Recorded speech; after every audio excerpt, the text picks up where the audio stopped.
உருளைக்கிழங்கு ரோஸ்ட் பண்ணி இன்றைக்கி மசாலா பண்ணுறது எப்படின்னு பார்க்கலாங்க. இது சப்பாத்திக்கு சூப்பராக இருக்கும்.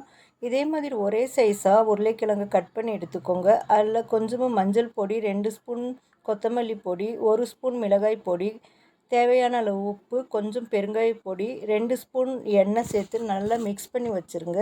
அரைக்கிறதுக்கு ஒரு கைப்பிடி கொத்தமல்லி தழை, கொஞ்சமாக வெங்காயம், பூண்டு, இஞ்சியை நல்லா அரைச்சி எடுத்து வச்சுக்கோங்க. இப்போ நம்ம மிக்ஸ் பண்ணி வச்சுருந்ததை ஒரு பேனில் எல்லாத்தையும் சேர்த்து நல்லா மிதமான தீயில் வச்சு நல்லா ரோஸ்ட் பண்ணி எடுத்துக்கலாம். இன்னொரு பேனில் ஆயில் ஹீட் பண்ணி 1/4 ஸ்பூன் சோம்பு, 1/4 ஸ்பூன் சீரகம் சேர்த்துக்கிட்டு 1/2 ஸ்பூன் மிளகாய் பொடியில் தண்ணி சேர்த்து நல்லா மிக்ஸ் பண்ணி அதுக்கப்புறம் இந்த ஆயிலில் சேர்த்துக்கோங்க. சேர்த்துக்கிட்டு இப்போ அரைச்ச பேஸ்ட்டையும் சேர்த்துக்கலாம். இன்னும் கொஞ்சம் தண்ணியும் சேர்த்துக்கிட்டு நல்லா மிக்ஸ் பண்ணி விடுங்க. இதில் 1/2 கப் தயிர் இருந்தால் தயிரும் சேர்த்து நல்லா மிக்ஸ் பண்ணி விடுங்க. தயிர் உங்ககிட்ட இல்லைன்னா அம்ச்சூர் பவுடரும் சேர்த்துக்கலாம்.